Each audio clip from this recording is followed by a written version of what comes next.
Halo semuanya, selamat pagi. Jumpa lagi bersama Ibu pada kesempatan kali ini, yaitu pada mata pelajaran IPS kelas 8. Penasaran materi kita apa hari ini? Mari cekidot. Minggu ini kita melanjutkan materi minggu kemarin, yaitu tentang pengaruh interaksi sosial terhadap kehidupan sosial dan kebangsaan. Nah, kalau minggu kemarin kita membahas tentang pluralitas masyarakat Indonesia pada bagian 1. Nah, sekarang kita melanjutkan materi pluralitas masyarakat Indonesia, yaitu bagian yang kedua. Kalau minggu kemarin kita membahas tentang perbedaan agama, nah minggu ini kita membahas tentang perbedaan budaya. Kalian hampir setiap hari mendengar istilah budaya atau kebudayaan. Apakah yang dimaksud dengan budaya dan kebudayaan?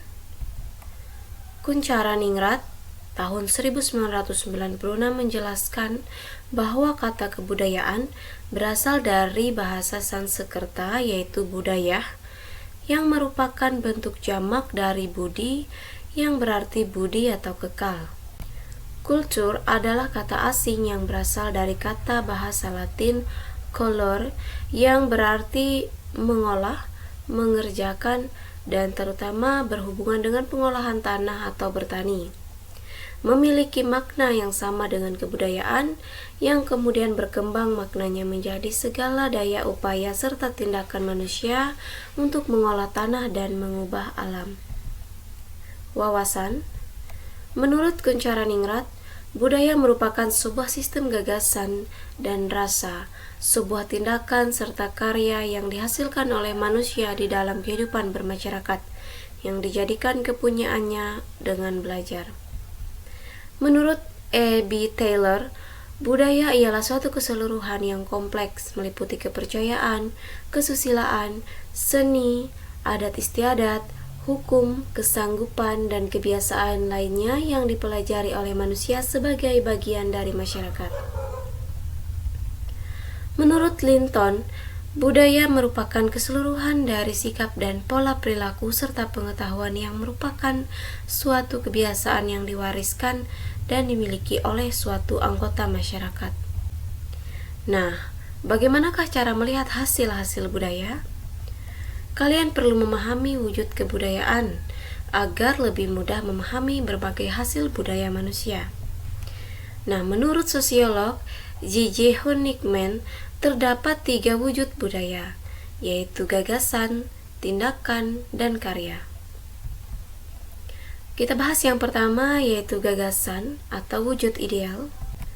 Wujud ideal kebanyakan merupakan kebudayaan yang berbentuk kumpulan ide, gagasan, nilai, norma, peraturan, dan sebagainya yang sifatnya abstrak atau tidak nyata, tidak dapat diraba atau disentuh. Di manakah letak ide atau gagasan? Ide dan gagasan tentu berada dalam pemikiran manusia. Wujud kebudayaan berupa pemikiran manusia dapat dilihat dalam karya-karya tulis. Tulisan berupa pemikiran berada dalam karangan dan buku-buku hasil karya para penulis warga masyarakat tersebut pada waktu tertentu. Nah, yang B, aktivitas atau tindakan. Aktivitas adalah wujud kebudayaan sebagai suatu tindakan berpola dari manusia dalam masyarakat, yang disebut juga dengan sistem sosial.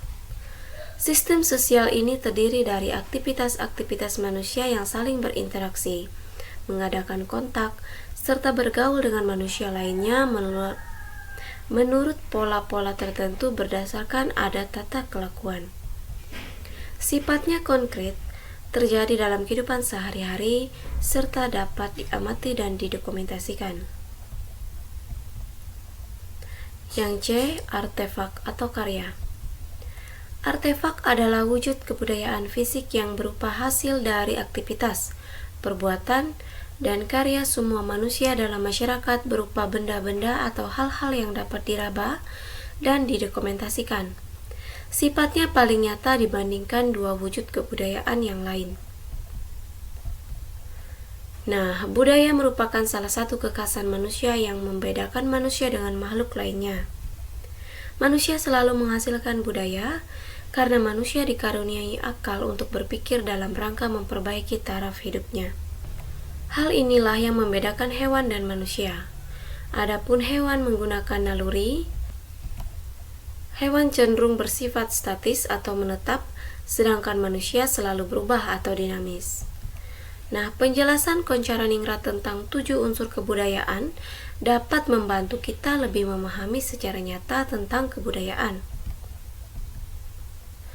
7 unsur kebudayaan yang dianggap sebagai budaya universal tersebut yaitu: A.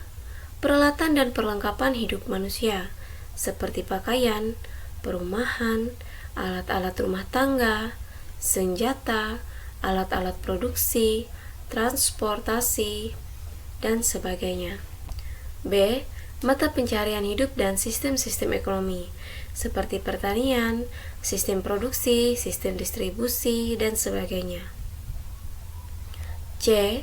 Sistem kemasyarakatan, seperti sistem kekerabatan, organisasi politik, sistem hukum, dan sistem perkawinan. D. Bahasa, yaitu seperti lisan dan tertulis. E. Kesenian, seni seperti seni rupa. E. Kesenian, seperti contohnya seni rupa, seni suara, seni gerak, dan sebagainya. F. Sistem pengetahuan. G. Religi atau sistem kepercayaan. Nah, apa saja yang mempengaruhi perbedaan budaya masyarakat Indonesia? Banyak hal yang mempengaruhi perbedaan budaya masyarakat Indonesia. Kita bahas yang pertama, yaitu perbedaan lokasi. Kalian bandingkan bentuk rumah asli masyarakat Jawa dan Kalimantan. Perbedaan kondisi alam di Jawa dan Kalimantan menyebabkan perbedaan hasil kebudayaan berupa rumah. Kalian juga dapat mengamati berbagai kerajinan yang dibuat masyarakat pegunungan dengan kerajinan yang dibuat masyarakat pesisir. Seperti yang kalian lihat pada gambar di samping ini. Nah, kalau contoh yang ini adalah kerajinan yang dibuat oleh masyarakat pegunungan, dan yang ini adalah kerajinan yang dibuat oleh masyarakat pesisir. Seperti contohnya kerajinan dari kerang-kerangan dan lain-lain ya. Lalu yang selanjutnya, perbedaan agama atau keyakinan. Agama Hindu dan Buddha banyak meninggalkan hasil kebudayaan berupa patung dan relief pada dinding-dinding candi. Hal ini tidak dapat dipisahkan dari sistem kepercayaan Hindu-Buddha yang menjadikan candi sebagai salah satu tempat suci. Relief pada dinding-dinding candi Buddha biasanya juga mengandung berbagai ajaran untuk umatnya. Nah, kalian dapat menemukan berbagai candi, patung, dan relief peninggalan kerajaan masa Hindu-Buddha di pusat-pusat kerajaan tersebut. Nah, pusat-pusat kebudayaan pada masa kerajaan Hindu-Buddha di Sumatera dapat kalian temukan di Riau, Jambi, Sumatera Utara, Sumatera Barat, Sumatera Selatan, dan Lampung. Adapun di Pulau Jawa, kalian dapat menemukannya di Bogor, Bandung, Yogyakarta, Surakarta, Malang, dan Mojokerto atau dekat Surabaya. Pada masa perkembangan kerajaan Islam, hasil seni bangunan dan ukir relief patung bergeser menjadi seni ukir kaligrafi dan bangunan masjid. Selain kedua hal tersebut, perbedaan budaya juga disebabkan faktor-faktor lain seperti adat istiadat, kebiasaan, dan tradisi. Seperti yang kalian lihat pada gambar, kalau gambar yang di sebelah kiri ini adalah gambar patung-patung atau relief atau ukiran relief gitu ya. Nah, kalau yang di sebelah kanan ini adalah contoh dari kaligrafi. Kalian sudah memahami bahwa di Indonesia terdapat banyak sekali suku bangsa. Karena memiliki beragam suku bangsa, bentuk kebudayaannya juga beragam. Setiap daerah memiliki kebudayaan daerah yang khas. Keberagaman budaya daerah dapat diketahui melalui bentuk-bentuk pakaian adat, lagu daerah, tarian daerah, rumah adat, alat musik, seni pertunjukan, dan upacara adat. Sekian video pembelajaran kita pada hari ini. Jangan lupa ikuti kegiatan belajar berikutnya dengan cara menonton video pembelajarannya, yaitu tentang pluralitas masyarakat Indonesia bagian 3. Terima kasih sudah menonton dan semoga bermanfaat.